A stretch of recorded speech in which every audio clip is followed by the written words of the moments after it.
இயற்கையின் விதிகளும் இரகசியங்களும் இருளில் மறைந்து கிடக்கின்றன.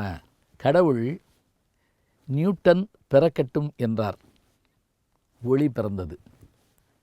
இந்த வாசகத்தோடு நம்ம பார்த்தோம்னா நியூட்டன் யாருன்னு நமக்கு தெரியும். வழக்கமாக அவரை பற்றி சொல்கிறதா இருந்தால் இந்த ஆப்பிள் கதையை தான் சொல்லுவோம். நினைவு வச்சுக்கோங்க, 3 ஆப்பிள்கள் உலகை மாற்றின அப்படின்னு பார்க்குறோம். ஒன்று, பழைய ஏற்பாட்டில் சொல்லப்பட்டிருக்கக்கூடிய ஆதாம் யாவல் காலத்து ஆப்பிள் ஒன்று. அப்புறம் நியூட்டன் புவியீர்ப்பு விசையை கண்டுபிடிப்பதற்கு காரணமாக இருந்த ஆப்பிள் ஒன்று. ஸ்டீவ் ஜாப்ஸினுடைய ஆப்பிள் ஒன்று. இன்றைக்கு உலகத்தை தன்னுடைய கையில் வைத்திருக்கக்கூடிய அந்த ஆப்பிள் ஒன்று. இதில் பழைய காலத்திற்கும் இன்றைய காலத்திற்கும் நடுவில் இருந்த அந்த ஆப்பிளுக்கான காரணகர்த்தா யார் என்று கேட்டால் நியூட்டன் தான், சர் ஐசக் நியூட்டன். இங்கிலாந்து நாட்டில் லன்காசியர் பக்கத்தில் உல்ஸ்தோர்ப் என்கின்ற ஒரு சிற்றூரில் 1642 ஒரு எளிய குடும்பத்தில் பிறந்தார் நியூட்டன். இவர் பிறப்பதற்கு சில மாதங்களுக்கு முன்பாகவே இவருடைய தந்தையார் மறைந்து விட்டார். இவரும் இவருடைய தாயாரும் இவங்க பாட்டி வீட்டில் தான் வளர்ந்தாங்க. இவர் அங்கே இருக்கிற பள்ளியில் போய் படித்தார். ஆனால் பள்ளி படிப்பு அதிகமாக இவருக்கு ஏறலை.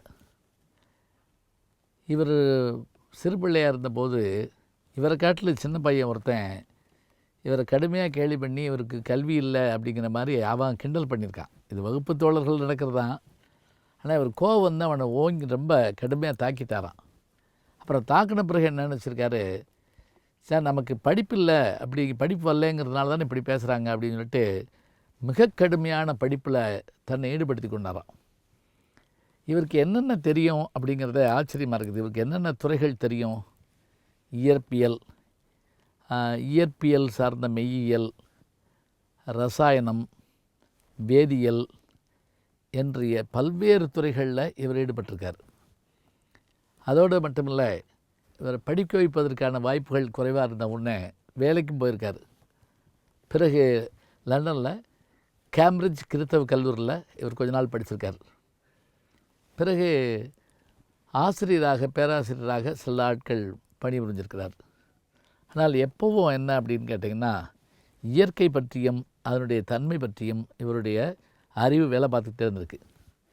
இவர் சிறு வயதில் ஒரு கண்டுபிடிச்ச ஒரு ஆச்சரியம் என்னன்னு கேட்டிங்கன்னா, நீருக்குள் இருந்தாலும் ஓடிக்கொண்டிருக்கக்கூடிய ஒரு நீர்க்கடிகாரத்தை கண்டுபிடிச்சிருக்கார்.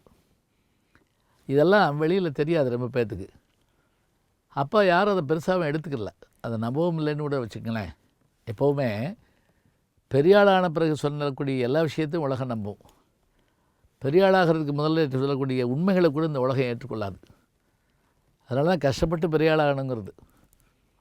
அதே போல் இவருடைய வரலாற்றில் இயற்பியலில் இவர் எடுத்துக்கிட்ட அந்த முயற்சியின் காரணமாக இவருக்கு முந்தியிருந்த காலம் வரைக்கும், இவர் காலம் வரைக்குமே கூட பார்க்கலாம், அரிஸ்டாட்டிலுடைய தத்துவத்தை அடிப்படையாக வச்சுக்கிட்டு பாடம் நடத்துகிறாங்க.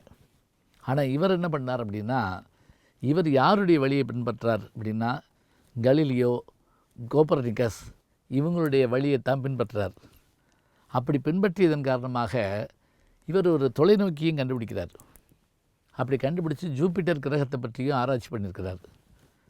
பிறகு நம்ம கேள்விப்பட்ட விஷயந்தான் என்ன அப்படின்னு கேட்டால், இது உண்மையில் நடந்ததா இல்லையா அப்படிங்கிறது நமக்கு தெரியலை. ஆனால் மேலிருந்து விழுந்த அந்த ஆப்பிள் ஏன் கீழ் நோக்கி வந்தது என்று யோசித்தார் அப்படிங்கிறாங்க. எந்த பொருளை தூக்கி எறிஞ்சாலும் அது கீழ் நோக்கி வருது, அப்படி என்றால் ஒரு இழுவை விசை இருக்கத்தான் செய்கிறது என்கிறத தான் இவருடைய அடிப்படை புவியீர்ப்பு விசையினுடைய கண்டுபிடிப்பு. Every action there will be equal and opposite reaction அப்படிங்கிறது தான் இவருடைய முக்கியமான கோட்பாடு.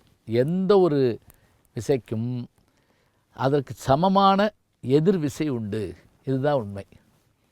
நீங்கள் ஓங்கி பந்தை சிவத்தில் அடிச்சிங்கன்னா அதே வேகத்தில் அது திரும்பி வருது அப்படிங்கிறப்ப அது நம்ம கொடுத்தது தான் அப்படிங்கிறதா உண்மை. அதுலேயும் இந்த நியூட்டனின் 3வது விதி என்பது ரொம்ப முக்கியமானதுன்னு சொல்லுவாங்க. எந்த ஒரு பொருளையும் புற விசை இல்லாமல் அதை நாம் நகர்த்த முடியாது, இயக்க முடியாது அப்படிங்கிறது இவருடைய கோட்பாடு.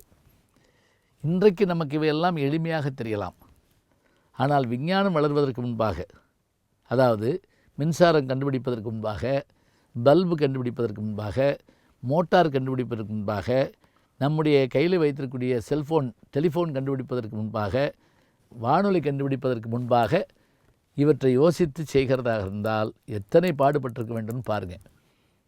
இத்தனை பெருமைகளோடு இவர் என்ன பண்ணுறாருன்னா, இவருடைய விதிகள் எல்லாமே உலகம் எல்லாவற்றையும் ஏற்றுக்கொள்ளுது. அதோடு மட்டுமில்லை, இவருடைய நண்பர் என்ன கேட்டுக்கிறாருன்னா, இவருடைய அனுபவத்தை முழுவதையும் திரட்டி ஒரு நூலாக மாற்றணும்னு சொல்கிறார்.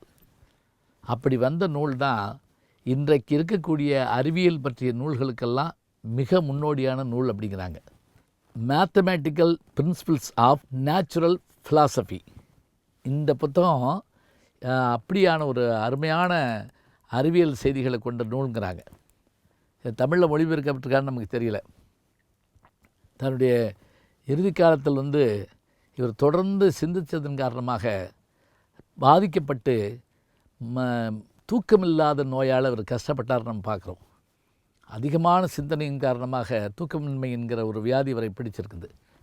ஆனாலும் கூட இவர் கண்டுபிடித்த விதிகள் அவர் என்றைக்கும் வாழ்ந்து கொண்டிருக்கிறார்.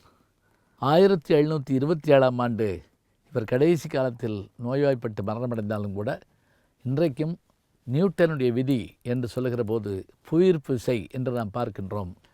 இன்றைக்கு அயல் கிரகங்களுக்கோ சேட்டலைட்லேயோ போகக்கூடியவங்க அங்கே புவியீர்ப்பு விசை இல்லாத காரணத்தினால் அவர்கள் மிதந்து செல்வதை பார்க்கின்றோம் என்று சொன்னால் பூமிக்கு ஈர்க்கும் தன்மை உண்டு என்று நிரூபித்த பெருமை சர் ஐசக் நியூட்டன் அவர்களுக்குத்தான் உண்டு. நியூட்டன் விதியை படித்து பாருங்கள். நல்ல செய்திகளை நாளும் சிந்திப்போம்.